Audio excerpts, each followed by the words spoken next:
நம்ம இன்றைக்கி பன்னீர் மஞ்சூரியன் தான் செய்ய போகிறோம். அதுக்கு தேவையான பன்னீரை நான் வீட்டிலே ரெடி பண்ணியிருக்கேன். எப்படி செய்யலாம் பார்க்கலாம் வாங்க.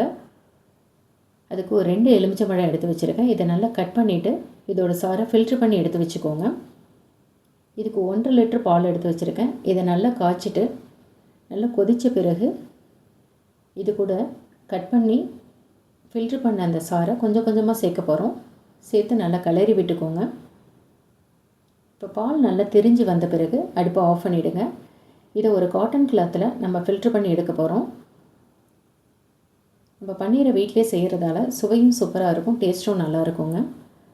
உடம்புக்கு ஆரோக்கியமாகவும் இருக்கும். வெளியில் வாங்குறதோட வீட்டிலே செய்கிறதாங்க நமக்கு நல்லது. இதை நல்லா புழிஞ்சு எடுத்துக்கோங்க. இப்போ நம்ம நார்மல் வாட்டரில் இதை கூல் பண்ணி எடுக்க போகிறோம்.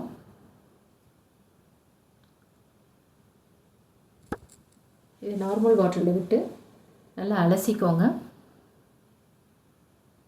இப்போ இதை இந்த எலுமிச்சம்பழத்தோட சாறு வாசனை போகிற அளவுக்கு நல்லா தண்ணியை விட்டு நல்லா அலசிக்கோங்க. அப்போ தான் இந்த பன்னீரோட வாசனை சூப்பராக இருக்கும், சுவையும் சூப்பராக இருக்கும். இப்போ தண்ணி வெளியில் போகிற அளவுக்கு ஒரு பாத்திரத்தை எடுத்துக்கோங்க. அதில் ஸ்கொயர் டைப்பில் இந்த பன்னீரை வச்சு வெயிட்டான பொருளை அது மேலே வச்சுருங்க. ஒரு 2 மணி நேரம் கழித்து நம்ம எடுக்க போகிறோம். 2 மணி நேரம் கழித்து நம்ம எடுத்தோன்னா பன்னீர் ரெடி ஆகிடுங்க. இப்போ உங்களுக்கு தேவையான ஷேப்பில் நீங்கள் கட் பண்ணி எடுத்துக்கலாம்.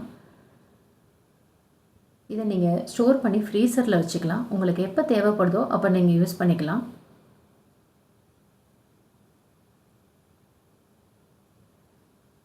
இப்போ சாஃப்டான ஸ்மூத்தான பன்னீர் நமக்கு கிடச்சிருச்சுங்க. பன்னீர் மஞ்சூரியன் செய்கிறதுக்கு தேவையான பொருள்லாம் எடுத்து வச்சுருக்கேன். இந்த பன்னீரில் ப்ரோட்டீன் அதிகமாக இருக்கிறதால எல்லாருமே சாப்பிட்லாங்க. இதை குழந்தைங்களும் விரும்பி சாப்பிடுவாங்க இந்த மெத்தடில் நீங்கள் செஞ்சு கொடுத்தீங்கன்னா.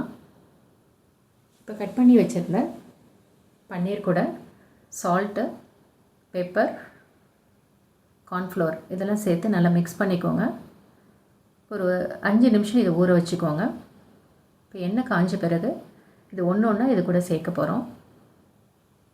ஹையில் இருக்கக்கூடாது, சிம்மில் தான் இருக்கணும்.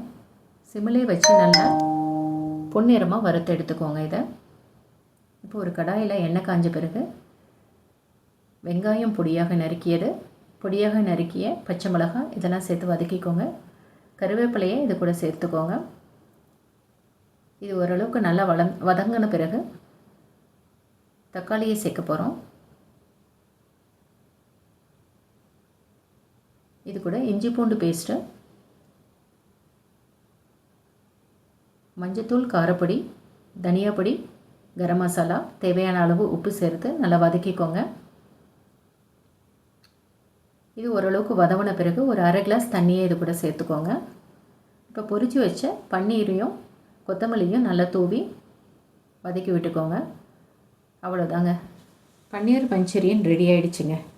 இதை நீங்கள் அப்படியேவும் சாப்பிட்லாம், சப்பாத்தி கூடயும் இதை சாப்பிட்லாங்க. சுவை சூப்பராக இருக்கும். நீங்களும் செஞ்சு பார்த்துட்டு எப்படி இருக்குன்னு சொல்லுங்கள்.